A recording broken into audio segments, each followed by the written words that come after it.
Ya, selamat datang di podcast Polri Presisi. Senang sekali saya Rinanda bisa menyapa semua pemirsa yang sedang menunggu-nunggu akan bahas apa sih podcast Polri Presisi kali ini. Ya, kita akan membahas hal yang setiap tahunnya selalu dinanti-nantikan ya.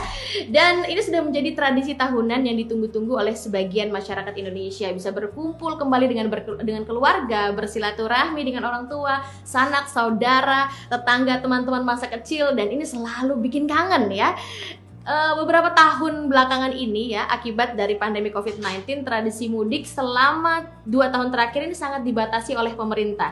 Dan tahun 2022 ini mudik diizinkan oleh pemerintah meski tetap dengan pembatasan walaupun lebih longgar dibanding 2020 dan 2021. Tapi pemirsa, ada hal-hal yang harus kita perhatikan yang mana saat kita meninggalkan rumah untuk mengunjungi kampung halaman, dari sisi keamanan ini benar-benar harus kita jaga karena mengundang kerawanan kriminalitas. Nah, ini benar-benar harus jadi konsentrasi kita karena adanya potensi kerawanan terjadinya gangguan keamanan dan ketertiban tidak melulu nantinya akan terjadi di tempat yang kita tinggalkan. Namun selama perjalanan ke kampung halaman dan tentunya saat kita berada di kampung halaman kita akan kita bahas dengan sangat menarik di episode kali ini untuk podcast Polri Presisi. Di hadapan saya sudah ada 2 narasumber keren nih. Ada Bapak Komjen Pol Dr. Andes Arief Sulistianto MSI, Kepala Badan Pemelihara Keamanan Kabaharkam Polri. Saya ingin menyapa beliau terlebih dahulu. Pak Arief, selamat semangat pagi deh supaya selalu seperti pagi hari. Ya, semangat pagi. Semangat Nanda, pagi. apa kabar? Baik ya Pak ya. Baik. Baik, kabar kita baik, kabar saya baik, senang banget bisa akan ngobrol dengan Bapak. Kabar Bapak juga pastinya luar biasa ya. Pak Arief tidak sendirian karena ada satu lagi narasumber kita kali ini, yaitu ada Dr. Andes Dadang Sudiadi MSI, kriminolog Universitas Indonesia. Pak Dadang, semangat pagi. Selamat pagi. Kalau saya bilang pagi. Itu Yes. benar. Saya tunggu itu sebenarnya. Semangat pagi. Pagi. Yes. Baik, Pak Arief dan Pak Dadang, selamat datang. So, kita siap untuk ngobrol soal rumah aman mudik tenang. Nah, seperti apa sih mudik yang tenang? Karena kita sudah merasa bahwa rumah yang kita tinggalkan ini insya Allah aman, sehingga nantinya kita bercengkrama dengan keluarga juga lebih santai ya. Saya mau ke Pak Arief dulu nih, Pak Arief, bagaimana sih persiapan Polri dalam mengamankan mudik, di mana tahun ini pasti lebih seru karena selama 2 tahun ini kan kayaknya kangen banget karena ada pembatasan ya oleh pemerintah akibat COVID-19. Seperti apa Pak Arief? Ya, Nanda, terima kasih. Untuk mudik tahun ini mungkin agak memerlukan persiapan, walaupun setiap tahun sebelumnya mudik itu sudah menjadi tradisi seperti disampaikan Nanda tadi. Tradisi setiap kali perayaan Hari Raya Idul Fitri.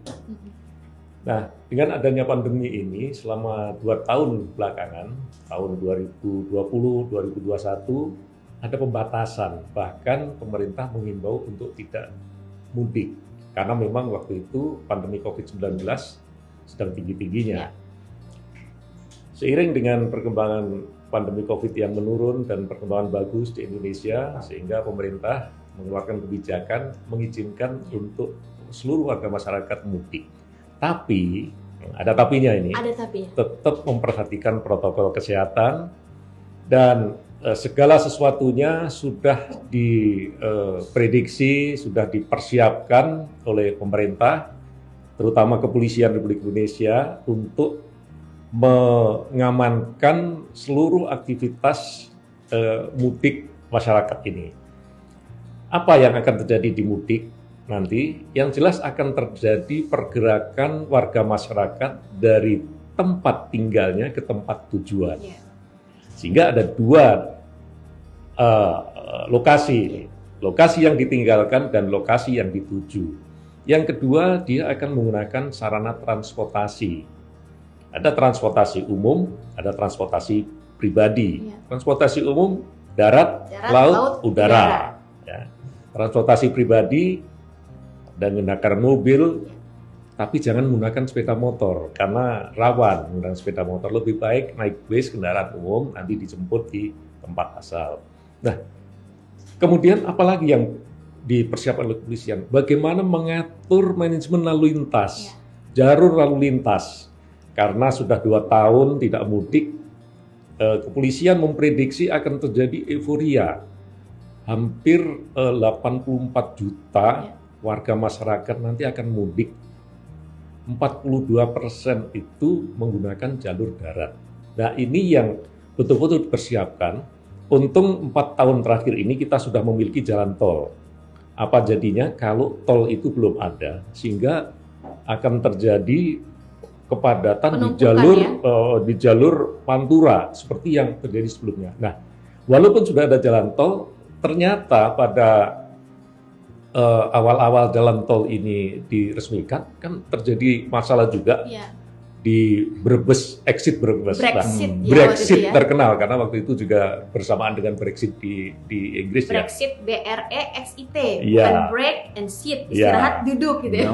Nah, ini memerlukan satu persiapan yang sangat matang. Bagaimana manajemen lalu lintasnya, kemudian bagaimana juga yang di jalur laut, pelabuhan-pelabuhan juga harus dipersiapkan. Kapalnya untuk mengangkut penumpang, pasti akan terjadi ledakan penumpang. Jangan sampai nanti kapasitasnya 300 diisi sampai 1000, akhirnya tenggelam. Overload ya? Overload, nggak boleh itu.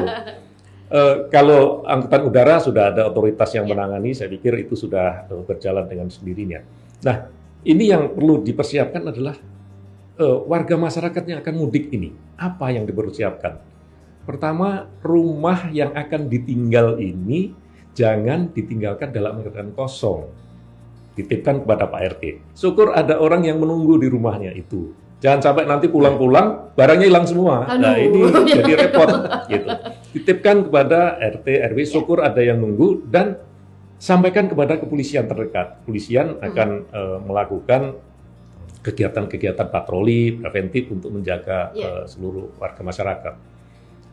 Kemudian untuk manajemen transportasinya, jalur lalu lintas. Dalam pengamanan mudik tahun ini, dan setiap tahun memang dilakukan kepolisian, menggelar operasi kepolisian dengan sandi Ketupat 2002. Ketupat 2022. Berarti ini akan ada gelar operasi di mana-mana, benar nggak Pak? Di seluruh Indonesia. Dan akan semakin banyak nggak sih? Iya. Jadi operasi Ketupat ada Satgas Operasi, Kaops, kepala operasinya adalah Kakor Lantas, wakilnya Kakor Sabara. Ini akan digelar di seluruh Indonesia.